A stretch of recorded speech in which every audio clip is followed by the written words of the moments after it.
If you want your city to look good, but don't want to modify your modular buildings using MILS plates, then watch this video. Yes, I'm late to the party of city building and adapting modular buildings to the newest road system, but I'm hoping in this video you can find something useful or inspiring. My goals are as follows: no mods to the modulars, smooth transition with current road plates, create standardized templates that flow well with one another. I also want it to be easy to relocate and swap modulars in and out. I've created 3 templates, each on their own large 48 by 48 base plate. This is the standard straight template.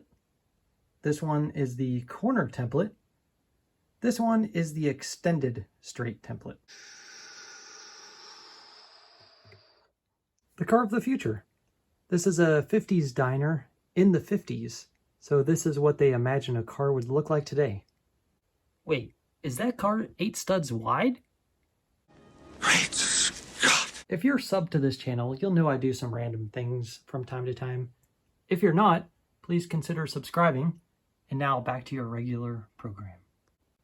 This is the standard straight template. You'll notice on all 3 templates I use guardrails and rows of flowers to break up the monotony of the all dark gray road plates. This template has an alleyway to the left of where the building will sit and a green space to the right, with also an added portion of extended sidewalk and a mock-built tree. I built 2 standard straights to do a demonstration. They're identical except for this one has added plates, which this is the official standard straight template.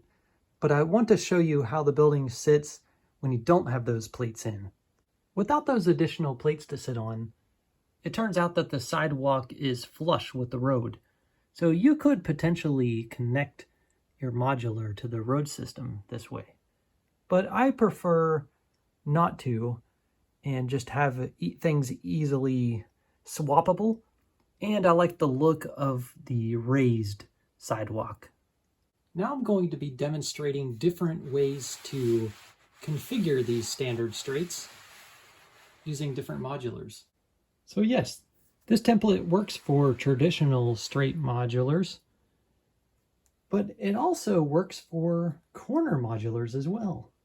The corner module can also be arranged like this. Now I want to see what we can do with 2 of these templates. It looks as though this configuration creates a dead end, but you can actually go through the alleyways to get to the other street. Now I've got them placed back to back, and the alley is now a parking spot. Here's another option that would work well, having 2 parallel streets. Now the buildings are facing each other, and I think this works well for the fact that you could have 2 lanes of traffic that way, 2 lanes of traffic this way, and you could also gap it, and in between the guardrails you can put a green space or maybe a carpool lane. So we saw the potential with the straight templates. Now let's investigate the corners. The corner modular buildings work best on these corner templates, but just like the straights, you can mix and match. So here's an example of a straight modular on this corner template. You can also arrange it like this. Now I'm going to mix and match 2 of my corner templates. This configuration gives it a feel that this is the end of the city block. I actually kind of like this look, how you've got this walkway in between 2 buildings.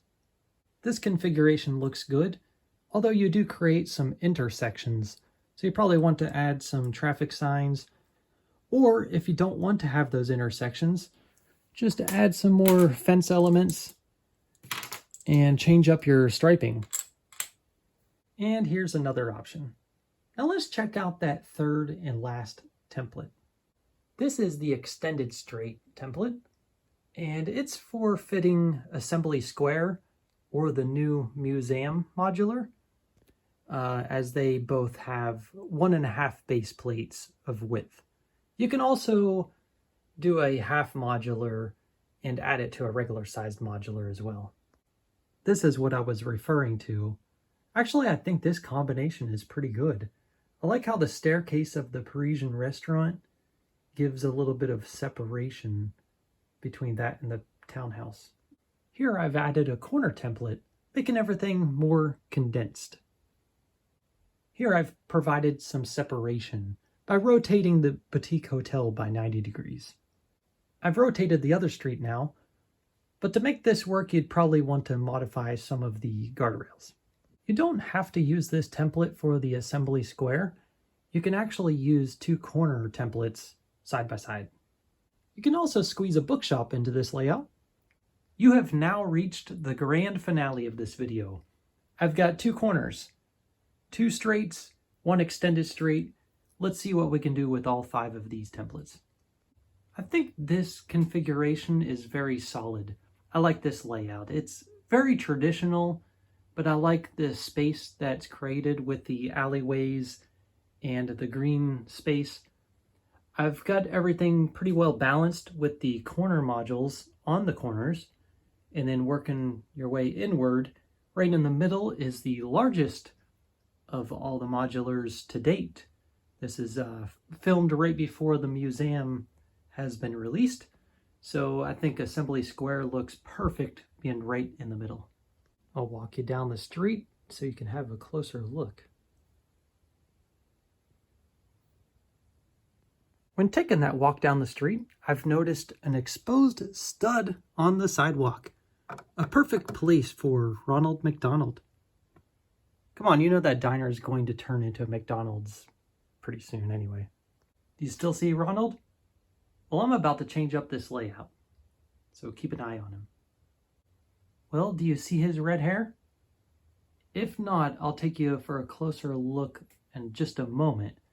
The way I've got this layout is the two straights are on the ends. They're just turned sideways.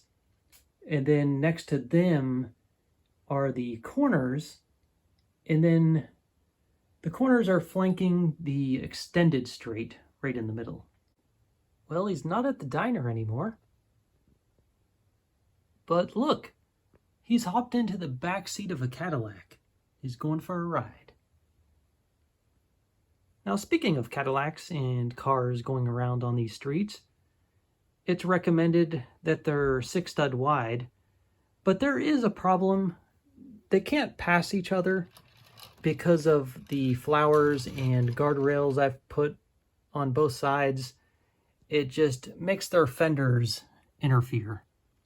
So if it wasn't for their fenders sticking out, oh, the limo doesn't have fenders, so it's the mirrors that interfere with it. So you can leave off, this stuff if you want your cars to be able to pass each other properly. The limo did manage to pass through. One other thing I wanted to point out. Now, I'm doing this video and these templates so I don't have to modify the modular buildings.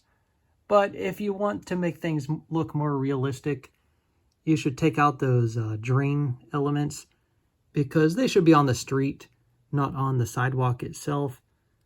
And you may want to make your sidewalk a light gray color to contrast the city streets.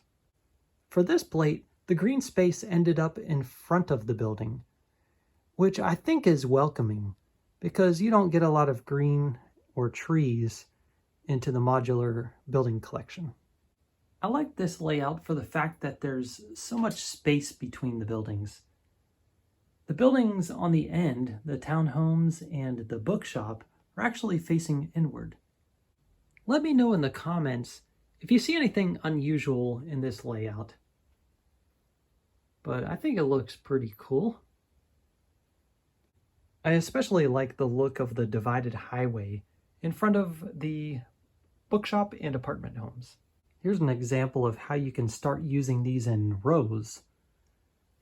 But I need to build more of these plates so I can have all of my modulars displayed at once. Let me know if you have any improvement suggestions on this standardized process, and we'll talk to you later.